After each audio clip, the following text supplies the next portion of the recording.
Hyderabad metro rail నిర్వహణ నుంచి L&T తప్పుకుంది. ఇకపై తెలంగాణ ప్రభుత్వం చేతికే రాబోతోంది హైదరాబాద్ మెట్రో రైల్. ఒప్పందంలో భాగంగా 13,000 కోట్ల రూపాయల అప్పుని టేక్ ఓవర్ చేయబోతోంది ప్రభుత్వం. ఎల్ఎన్టీ సంస్థకి 2,000 కోట్ల రూపాయలు చెల్లించబోతోంది సర్కార్. CM Revanth Reddy, L N T CMD మధ్య ఈ మేరకు ఒప్పందం కుదిరింది. ఒప్పందానికి సంబంధించిన నోట్ ని మెట్రో రైల్ విడుదల చేసింది.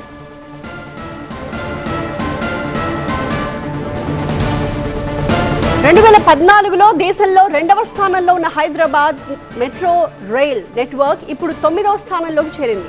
లేటెస్ట్ గా ఫేజ్ 2A, 2Bలో 163 కిలోమీటర్ల విస్తీర్ణంలో 8 కొత్త లైన్లను ప్రతిపాదించింది ప్రభుత్వం. ఈ మేరకు కేంద్రానికి ప్రతిపాదనలు పంపింది. అయితే ప్రాజెక్ట్ అమలులో ప్రభుత్వ సంస్థ, ప్రైవేట్ సంస్థ తేడాపై కేంద్రం అభ్యంతరం వ్యక్తం చేసింది. ఫేజ్ 1 ప్రైవేట్, ఫేజ్ 2 ప్రభుత్వం అయితే ఎలా సమన్వయం అవుతుంది అని ప్రశ్నించింది కేంద్రం. ఈ క్రమంలో ఎల్ఎన్టీ భాగస్వామ్యం కోరింది కేంద్ర ప్రభుత్వం. అయితే ఈ ప్రతిపాదనని సూటిగా నిరాకరించింది ఎల్ఎన్టీ.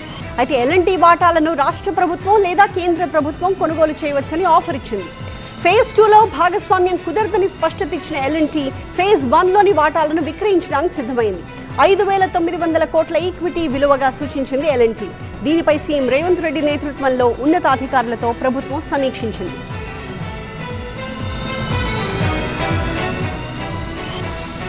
హైదరాబాద్ మెట్రో రైల్ నిర్వహణ నుంచి ఎల్ఎన్టీ తప్పుకుంది.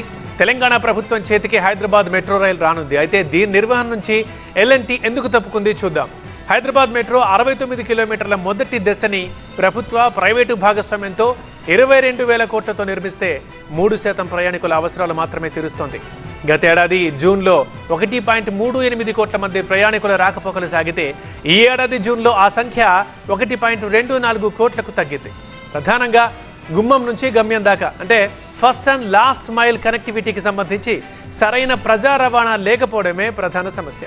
మెట్రోను నిర్వహిస్తున్న ఎల్ఎన్టీ ప్రభుత్వ సంస్థ హెచ్ఎంఆర్ అన్ని వేళల్లో, అన్ని స్టేషన్లలో ఈ సదుపాయం కల్పించడంలో ఫెయిల్ అయ్యాయి.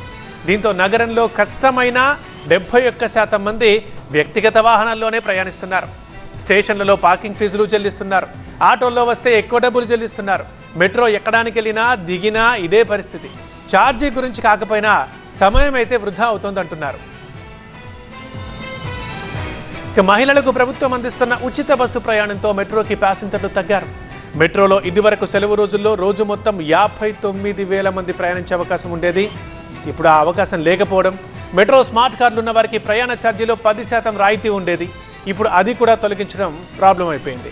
ఇటీవల మెట్రో ఛార్జీలు పెంచగా తక్కువ దూరం ప్రయాణించే వారిపై భారం పడుతోంది. దీనివల్ల 5% వరకు తగ్గారని మరొక అంచనా. ఇక అన్ని స్టేషన్లలో పార్కింగ్ సౌకర్యం లేకపోవడం, ప్రజా రవాణా కొన్ని స్టేషన్లకే, అది కూడా పరిమిత వేళల్లోనే ఉండడం మెట్రోని దెబ్బతీస్తోంది. మెట్రో రైల్ 3 కారిడార్లలో మొత్తం 56 స్టేషన్లు ఉన్నాయి. ప్రారంభ స్టేషన్లు మియాపూర్, నాగోల్, ఎల్బీ నగర్, రాయదుర్గం. ఇక ఇంటర్చేంజ్ స్టేషన్లు అమీర్పేట, పరేడ్ గ్రౌండ్స్, ఎంజీబీఎస్లు.